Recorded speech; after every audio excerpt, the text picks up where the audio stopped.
नमस्कार, स्वागत है आपका हमारे इस यूट्यूब चैनल पर। मैं मनोज श्रीवास्तव आपका हार्दिक अभिनंदन करता हूं। और आज हम दिल्ली विश्वविद्यालय की बजाय इंडिया इंटरनेशनल सेंटर में हैं और आज यहां पर doctor B.R. Ambedkar award ceremony 2025 है, जिसमें शिक्षा जगत से लेके कई अन्य जो है वो सेक्टरों में भी बेहतरीन प्रदर्शन करने वाले जो है वो हस्तियों को सम्मानित किया गया है। और इसमें एक सम्मान प्राप्त हुआ है DU के पूर्व कंट्रोलर ऑफ एग्जामिनेशन और इन दिनों रामजस कॉलेज के प्रिंसिपल प्रोफेसर अजय अरोड़ा को।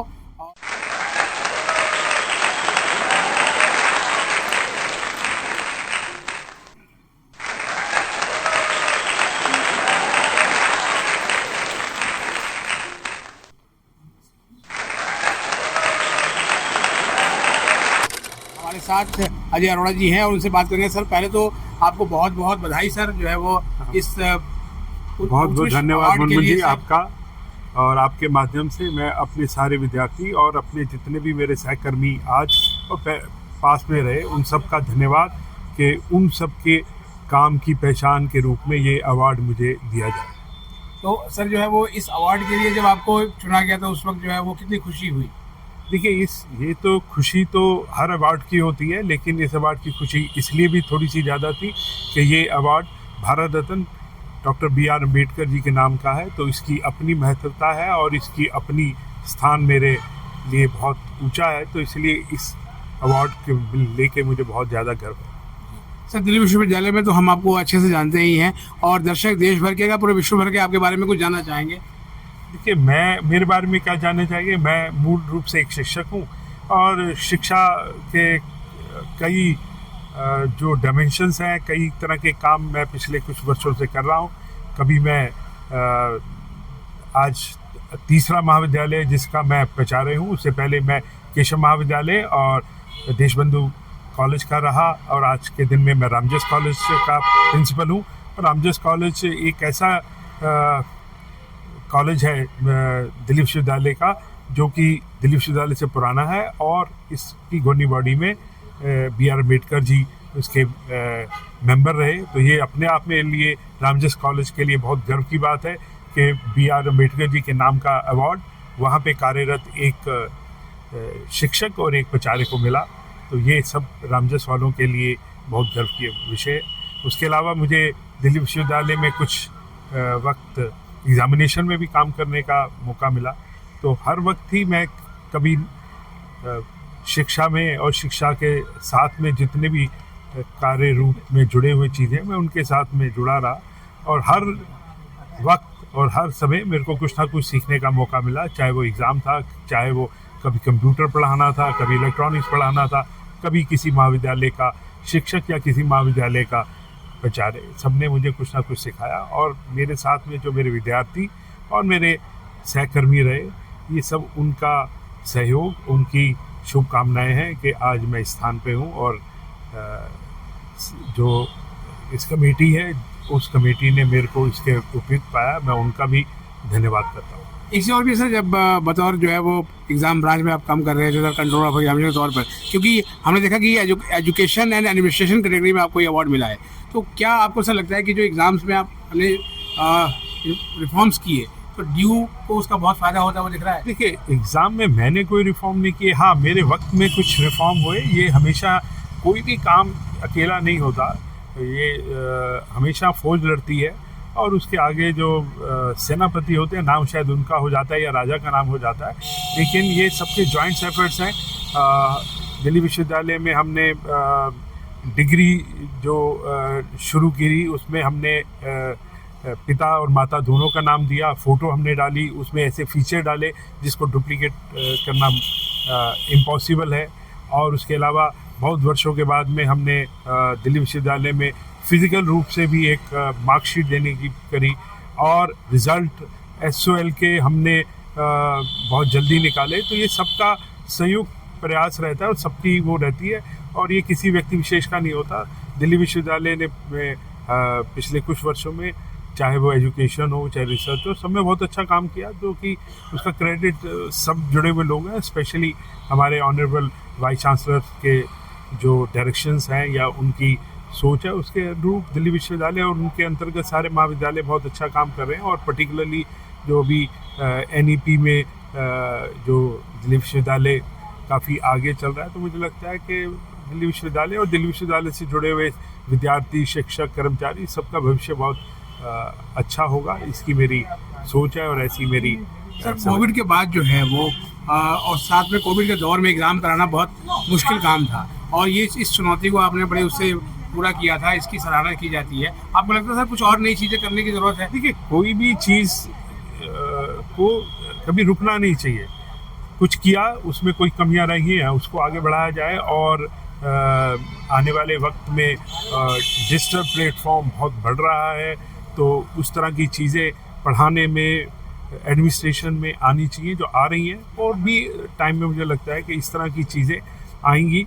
और मैं हमेशा मानता हूं कि विश्वविद्यालय और एजुकेशन जो है वो सिर्फ जो होती है वो बच्चों के लिए होती है, यानी कि स्टूडेंट ओरिएंटेड होती है। स्टूडेंट ये सब चीज़ें हमारे को सोचने के लिए मजबूर करते हैं, और हमारी जो कार्य क्षेत्र का धुरी होती है वो हमारे स्टूडेंट होते हैं। तो आज के स्टूडेंट के पास इंफॉर्मेशन बहुत है, उनकी इंफॉर्मेशन का सदुपयोग हो, जो IT या टेक्नोलॉजीज़ हैं उसका सही रूप से बच्चे इस्तेमाल करें, परिवार में, देश में समझता का भाव हो, और ये सारी चीज़ें मुझे लगता है कि NEP के अंदर इंटीग्रेटेड है। इससे देश का भविष्य बहुत स्वर्णीय होगा, ये ऐसा मुझे विश्वास है। सर दिल्ली विश्वविद्यालय के 3 कॉलेजेस को सर्व करने का आपको मौका मिला, अभी आपको कैसा लगता है कि DU में जो स्टूडेंट का स्टफ आ रहा है और आज से 10 साल पहले और अभी में कितना फ़र्क है? देखिए, ऐसा है कि आप 10 साल पहले की कोई बात करें, जब मैं स्टूडेंट था तो टेलीफोन नहीं हुआ करते, बहुत कम हुआ करते थे। जब मेरे पिताजी स्टूडेंट थे तो टेलीफोन उल्टा सीधा कैसे पकड़ा जाता है।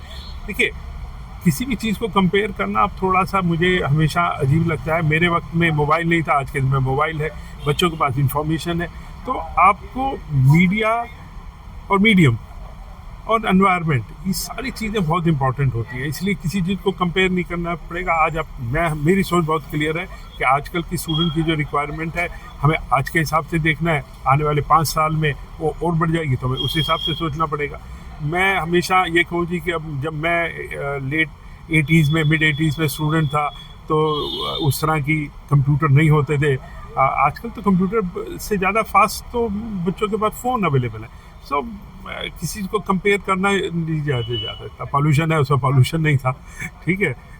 LED है, उस वक्त हेलोजन बल्ब हुआ करते, इस तरह की चीज़ें होती है। टेक्नोलॉजी अच्छी है, टेक्नोलॉजी का और किसी भी चीज़ का सदुपयोग जो है वो बहुत ज़रूरी है।